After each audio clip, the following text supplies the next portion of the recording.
So there's a few reasons I go back to ZBrush from Nomad Sculpts, and one of the main ones is still Nomad doesn't have enough in the way of cloth brushes or the ability to use cloth.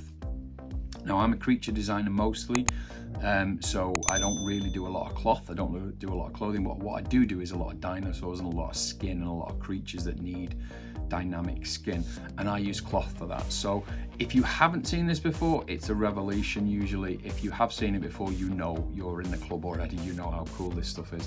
So let's make some dinosaur skin or some creature skin, and we'll do it using ZBrush, and we'll do it with the dynamic cloth brushes.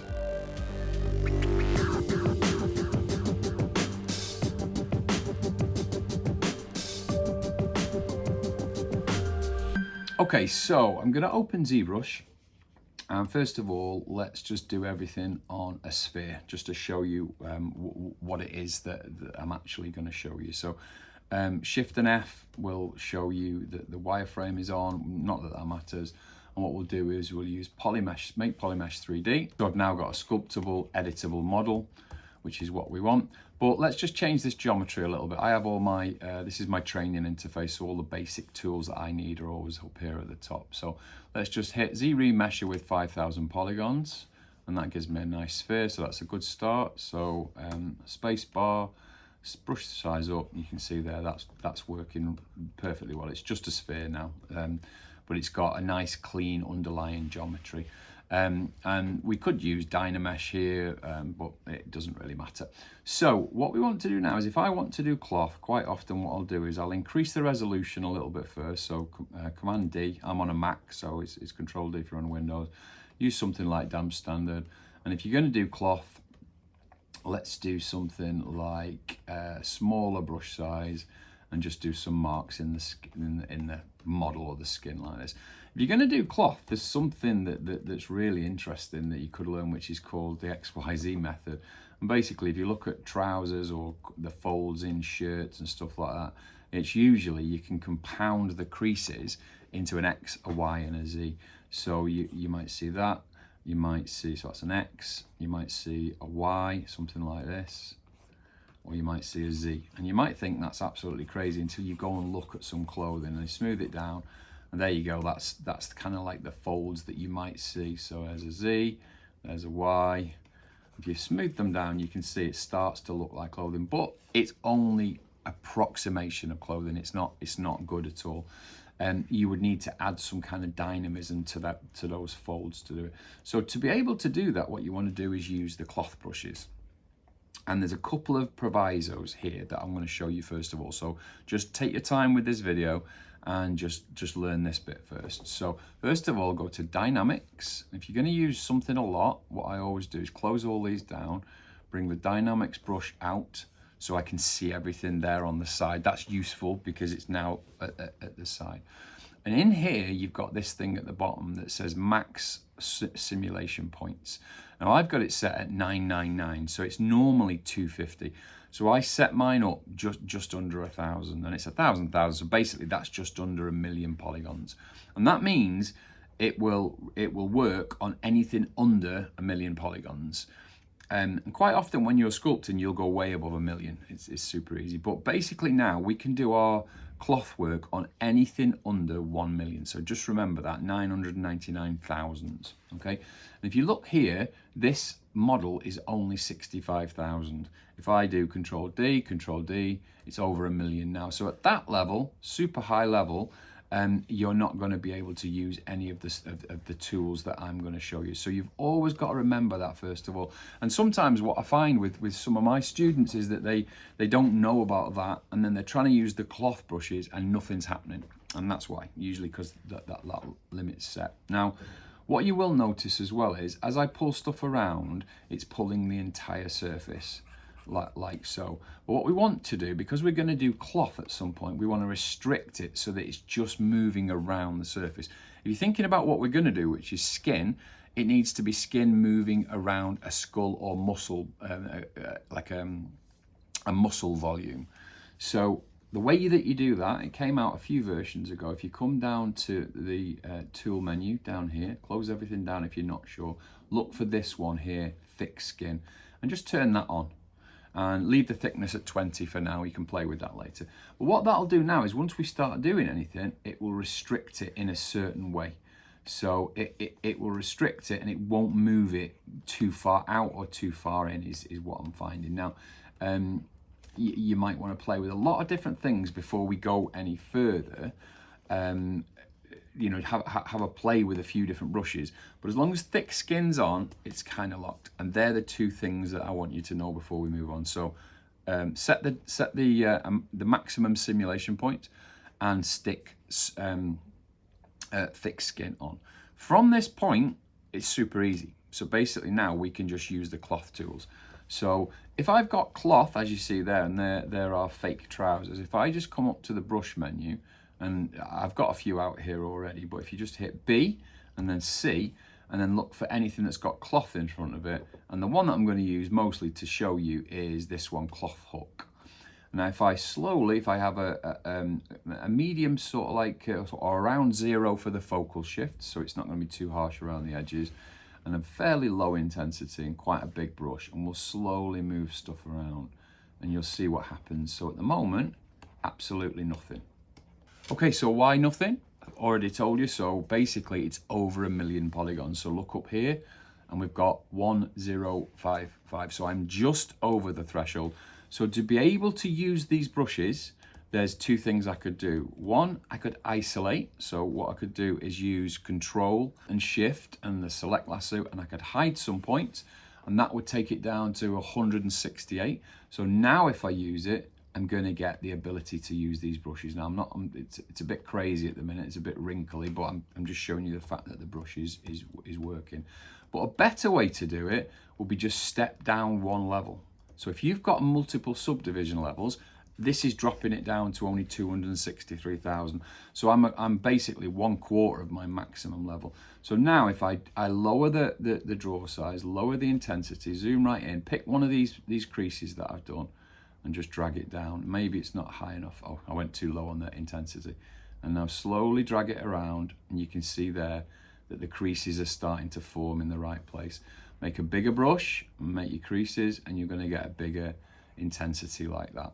Now that's cloth nudge. Let's go back to cloth hook, which is the one I started on. So again, B, remember some of these, C, and I think it's K for cloth hook. And then a smaller size, and then we'll basically just drag this one down here and see what happens. And you can see there it's giving me all kinds of ripply effects. Let's go down another subdivision level, see what happens. See how the creases are now bigger, and I've now got quite dynamic cloth. So size of brush, focal intensity, and basically keep your resolution as low as you want. And look at that now, it almost becomes like literally like a piece of cloth in your hands. Turn off this thick skin and you get a whole different world of hurt. That is very much like cloth. But for me, what I want to do is I want to restrict it to the surface because I want it to be neck skin. You see a bit on me because I'm getting really old. But this wrinkly neck skin is quite useful. Now what you do have to remember with this is it's quite destructive.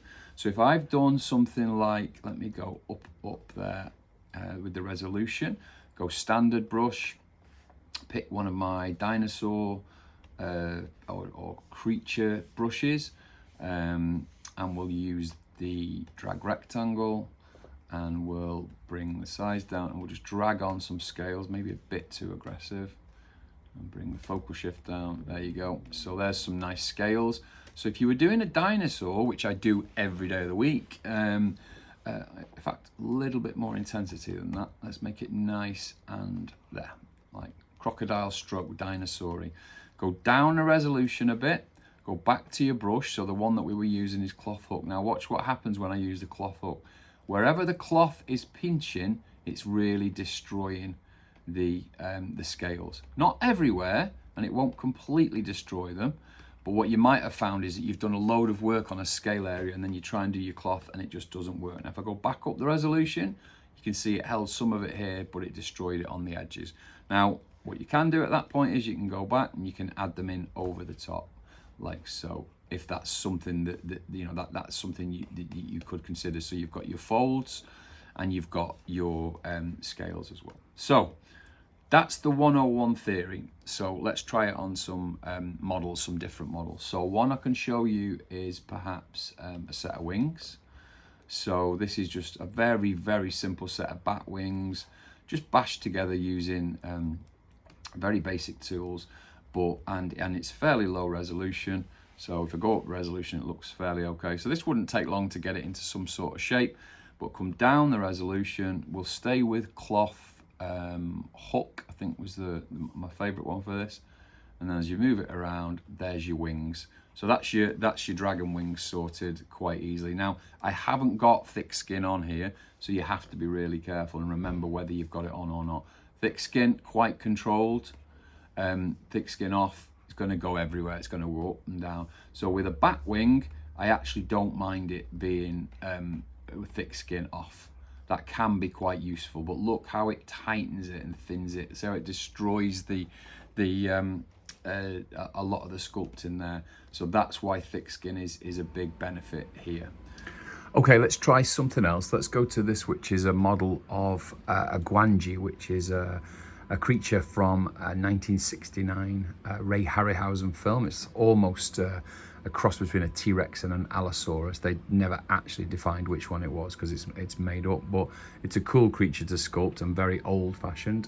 So let's have a look at what we can do in terms of adding cloth folds to this kind of model. So we've got a multi-resolution model here. So if you do Shift and F, let's have a look at the wireframe. First of all, make sure you're on the guanji itself. Shift and F, and then Shift and D to come down the resolution. You can see this goes to a fairly low res, not as low as I would want it for some of this. So Shift and F off so you can't see the wireframe. And what's my polygon count? At the moment it's 48,000, so I can go up one more. This is at 193,000. So now I can play with this a little bit, make sure we're on cloth hook, make sure thick skin is back on for this, lower brush, and then let's just have a play and see what it does to my sculpting here. So as you can see here on the shoulder, gives me a nice set of cloth wrinkles. A good one for dinosaurs is to do, I'll show you this on another model in a minute, but if you pull down on the side of the body, you get these really nice ripples coming into the, going into the abdomen.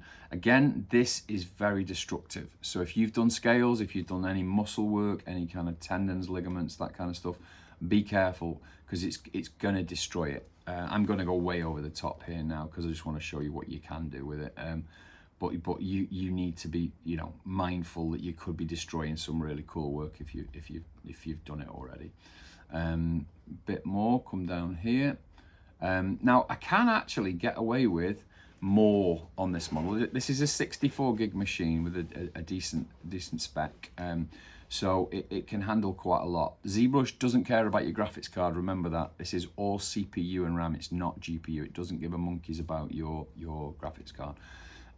So go up one more with D. So this is now 772,000, and look at these wrinkles coming here. Watch down the side here, look at them there.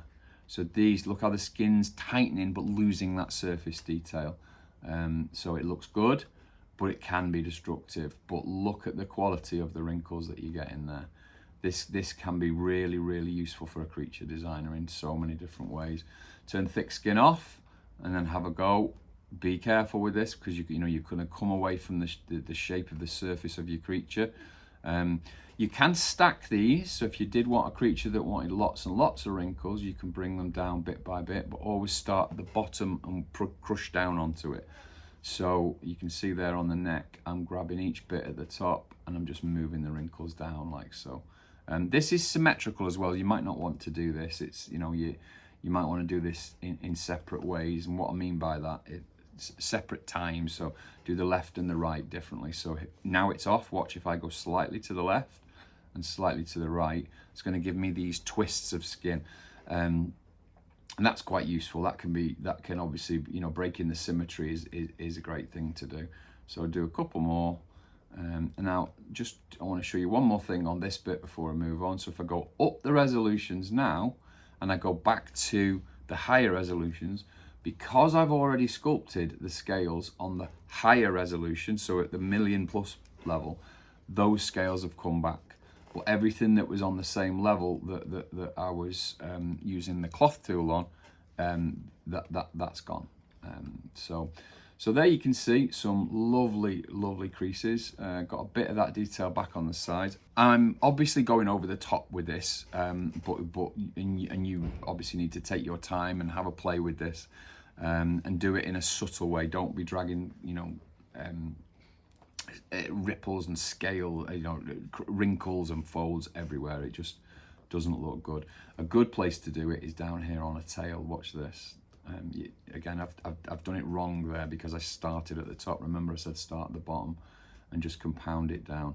This one is going to do the damage, as I've told you, but look at that. If you wanted to do something like a snake, you know that there's lots and lots of places you can use this, and then go up the resolution, and that detail does come back if you've already got it in there.